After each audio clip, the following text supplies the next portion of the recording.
ଆଜି ରାତିରେ ସେ ନାରୀ ତୁମକୁ ଫୋନ୍ କରିବ, ଘରକୁ ଡାକିବ। ବିଛଣାରେ ଶୋଇକି ପଢ଼ି ଦିଅନ୍ତୁ ଏହି ମନ୍ତ୍ର। ହଁ ଫ୍ରେଣ୍ଡସ୍, ଆଜିର ଏହି ଭିଡ଼ିଓଟିରେ ମୁଁ ଆପଣଙ୍କୁ ଶିଖେଇବି ଏମିତି ଏକ ପ୍ରଚଣ୍ଡ ମହାଶକ୍ତିଶାଳୀ ବଶୀକରଣ ମନ୍ତ୍ର। ଏହି ବଶୀକରଣ ମନ୍ତ୍ରକୁ ଆପଣ ବିଛଣାରେ ଶୋଇକି ପଢ଼ିବା ମାତ୍ରେ 10 ମିନିଟରେ ପ୍ରଭାବ ପଡ଼ିବା ଆରମ୍ଭ ହୋଇଯିବ। ବାଧ୍ୟ ହେବ ସେ ନାରୀ ଆପଣଙ୍କ ପାଖକୁ ଆସିବା ପାଇଁ, ଆପଣଙ୍କର ସବୁ ଇଚ୍ଛାକୁ ପୂରଣ କରିବା ପାଇଁ। କେବଳ ରାତିରେ ଶୋଇବା ପୂର୍ବରୁ ବିଛଣାରେ ଶୋଇକି ଏହି ମନ୍ତ୍ରକୁ ପଢ଼ି ଦିଅନ୍ତୁ। ତାପରେ ଦେଖିବେ ଚମତ୍କାର, କିପରି ସେ ନାରୀ ନିଜେ ଆପଣଙ୍କୁ ଫୋନ୍ କରିବ, ହାତ ଧରିକି ରୁମ୍କୁ ଡାକିବ, ଯାହା ଚାହିଁବେ ତାହା କରିବ।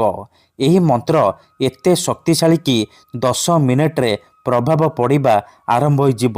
ସେ ନାରୀ ଆପଣଙ୍କ ଆଡ଼କୁ ଆକର୍ଷିତ ହେବାକୁ ଲାଗିବ। ଯେପର୍ଯ୍ୟନ୍ତ ଆପଣଙ୍କୁ ଦେଖିନି, ଆପଣଙ୍କ ପାଖକୁ ଆସିନି, ସେ ଖାଲି ଛଟପଟ ହେବ। ଯଦି ଆପଣ କେଉଁ ଝିଅ ବା ବିବାହିତା ନାରୀର ସୁନ୍ଦରତାକୁ ଦେଖି ତା ଆଡ଼କୁ ଆକର୍ଷିତ ହେଉଛନ୍ତି, ତାକୁ ପଟେଇ ତାଠାରୁ ନିଜର ମନ ମୁତାବକ କାମ ହାସଲ କରିବାକୁ ଚାହୁଁଛନ୍ତି, ତେବେ ଆଜିର ଏହି ଭିଡ଼ିଓଟି ଆପଣଙ୍କର କାମରେ ଆସିବ। କାରଣ ଆଜିର ଏହି ଭିଡ଼ିଓଟିରେ ମୁଁ ଆପଣଙ୍କୁ ବତେଇବି ଏମିତି ଏକ ମହାଶକ୍ତିଶାଳୀ ବଶୀକରଣ ମନ୍ତ୍ର। ଏହି ମନ୍ତ୍ରକୁ ଯଦି ଆପଣ ରାତିରେ ଶୋଇବା ପୂର୍ବରୁ ନିଜ ବିଛଣାରେ ଶୋଇକି 3 ଥର ପଢ଼ିଦେବେ, ତାପରେ ଦେଖିବେ କିପରି ସେ ଝିଅ ବା ନାରୀ 10 ମିନିଟରେ ଆପଣଙ୍କୁ ଫୋନ୍ କରିବ, ଘରକୁ ଡାକିବ, ଯାହା ଚାହିଁବେ ତାହା କରିବ। ନମସ୍କାର ଫ୍ରେଣ୍ଡସ୍, ଓଡ଼ିଆ ଫଣ୍ଡା ଚ୍ୟାନେଲକୁ ଆପଣମାନଙ୍କୁ ସ୍ୱାଗତ। ଯଦି ଆପଣ ଯେତେ ଚେଷ୍ଟା କରି ମଧ୍ୟ କେଉଁ ବି ଝିଅ ବା ବିବାହିତା ନାରୀକୁ ପଟେଇ ପାରୁନାହାନ୍ତି, ତେବେ ଆଜିର ଏହି ଭିଡ଼ିଓଟି ଆପଣଙ୍କର କାମରେ ଆସିବ। ଏହି ମନ୍ତ୍ର ଏତେ ଶକ୍ତିଶାଳୀ କି ଯେଉଁ ଝିଅ ବା ନାରୀ ଉପରେ ଏହି ମନ୍ତ୍ରକୁ ପଢ଼ିଦେବେ, ସିଏ ସେହି ସମୟଠାରୁ ଆପଣଙ୍କ ଆଡ଼କୁ ଆକର୍ଷିତ ହେବାକୁ ଲାଗିବ। 10 ମିନିଟରେ ସିଏ ନିଜେ ଆପଣଙ୍କୁ ଫୋନ୍ କରିବ, ହାତ ଧରିକି ରୁମ୍କୁ ଡାକିବ, ଯାହା ଚାହିଁବେ ତାହା କରିବ। ଏହି ବଶୀକରଣ ସାହାଯ୍ୟରେ ହଜାର ହଜାର ଲୋକମାନେ ଲାଭବାନ ହୋଇଛନ୍ତି।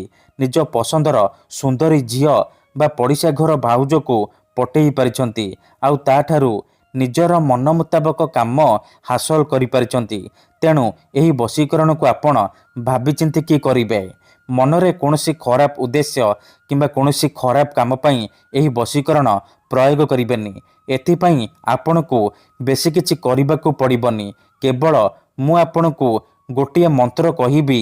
ଏହି ମନ୍ତ୍ରକୁ ଆପଣ ରାତିରେ ଶୋଇବା ପୂର୍ବରୁ ବିଛଣାରେ ଶୋଇକି ପଢ଼ିଦେବେ। ତାପରେ ଦେଖିବେ ଯେଉଁ ଝିଅ ବା ନାରୀ ପାଇଁ ଏହି ମନ୍ତ୍ରକୁ ପଢ଼ିବେ, ସିଏ କିପରି ଆପଣଙ୍କ ପାଖକୁ ଆସିବା ପାଇଁ ବାଧ୍ୟ ହେବ। ଯଦି କେଉଁ ଝିଅ ଆପଣଙ୍କୁ ଧୋକା ଦେଇଛି, ଛାଡ଼ି ପଳେଇଛି, ଆପଣଙ୍କର ନମ୍ବର ବ୍ଲକ୍ କରିଦେଇଛି, ଅନ୍ୟ କାହା ସହିତ କଥା ହେଉଛି, ଅନ୍ୟ କାହାକୁ ଭଲ ପାଉଛି, ତେବେ ମାତ୍ର ଥରେ ଆଜି ରାତିରେ ଶୋଇବା ପୂର୍ବରୁ ବିଛଣାରେ ଶୋଇକି ଏହି ଗୋଟିଏ ମନ୍ତ୍ରକୁ ପଢ଼ି ଦିଅନ୍ତୁ।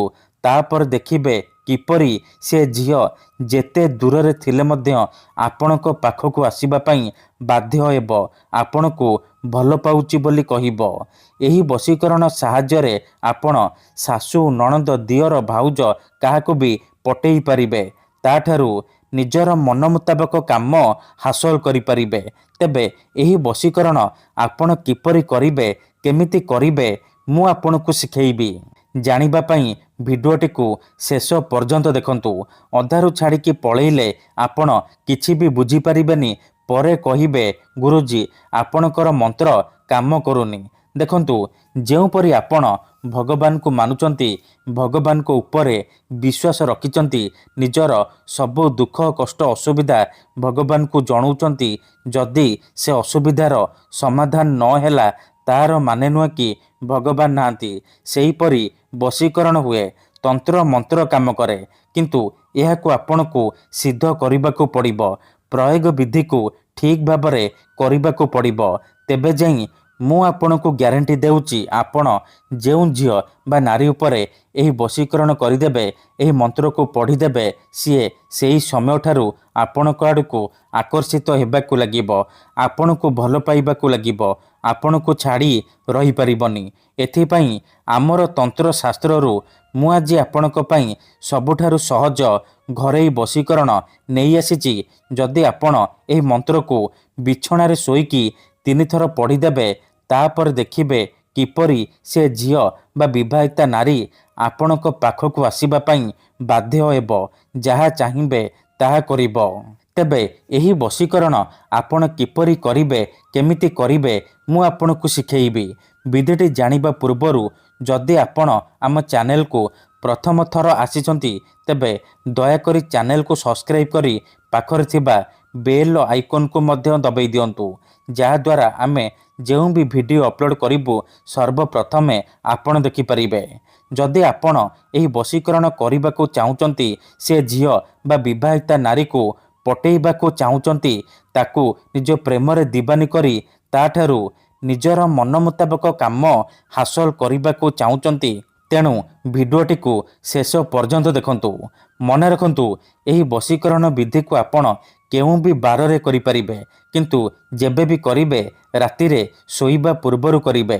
ବିଧିଟି କରିବା ପୂର୍ବରୁ ଭଲ ଭାବରେ ହାତ ଗୋଡ଼ ଧୋଇକି ସଫା ବସ୍ତ୍ର ପିନ୍ଧିକି ଏହି ବଶୀକରଣ ଆରମ୍ଭ କରିବେ।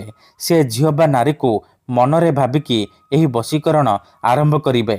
ପ୍ରଥମେ ଆପଣ କ'ଣ କରିବେ, ଭଲ ଭାବରେ ହାତ ଗୋଡ଼ ଧୋଇକି ନିଜର ଶୋଇବା ସେଜ ଉପରେ ବା ବିଛଣା ଉପରେ ପୂର୍ବ ଦିଗକୁ ମୁଣ୍ଡ କରିକି ଶୋଇପଡ଼ିବେ। ତାପରେ ସେହି ଝିଅ ବା ନାରୀକୁ ମନେ ମନେ ଭାବିବେ। ତାପରେ ମୁଁ ଆପଣଙ୍କୁ ଗୋଟିଏ ବଶୀକରଣ ମନ୍ତ୍ର କହୁଛି, ଏହି ମନ୍ତ୍ରକୁ ଆପଣ ମାତ୍ର 3 ଥର ପଢ଼ିଦେବେ। ମନ୍ତ୍ରଟି ଏହିପରି: ଓମ୍ ନମଃ କାମାକ୍ଷା ଦେବୀ ଆମୁକଂ ମେ ବଶ୍ୟମ କୁରୁ କୁରୁ ସ୍ୱାହା। ଆମୁକଂ ଜାଗାରେ ଆପଣ ସେହି ଝିଅ ବା ନାରୀର ନାମ କହିବେ ଯାହାକୁ ଆପଣ ପଟେଇବାକୁ ଚାହୁଁଛନ୍ତି। ମନ୍ତ୍ରକୁ ଆପଣ 3 ଥର ପଢ଼ିବେ। 3 ଥର ମନ୍ତ୍ର ପଢ଼ି ସାରିବା ପରେ ପବନରେ ଗୋଟିଏ ଥର ଫୁଙ୍କିଦେବେ। ଏତିକି କରିକି ଦେଖନ୍ତୁ, ଯେଉଁ ଝିଅ ବା ନାରୀ ପାଇଁ ଏହି ବଶୀକରଣ କରିଥିବେ, ସିଏ ଆପଣଙ୍କ ଆଡ଼କୁ ଆକର୍ଷିତ ହେବାକୁ ଲାଗିବ। ଧନ୍ୟବାଦ।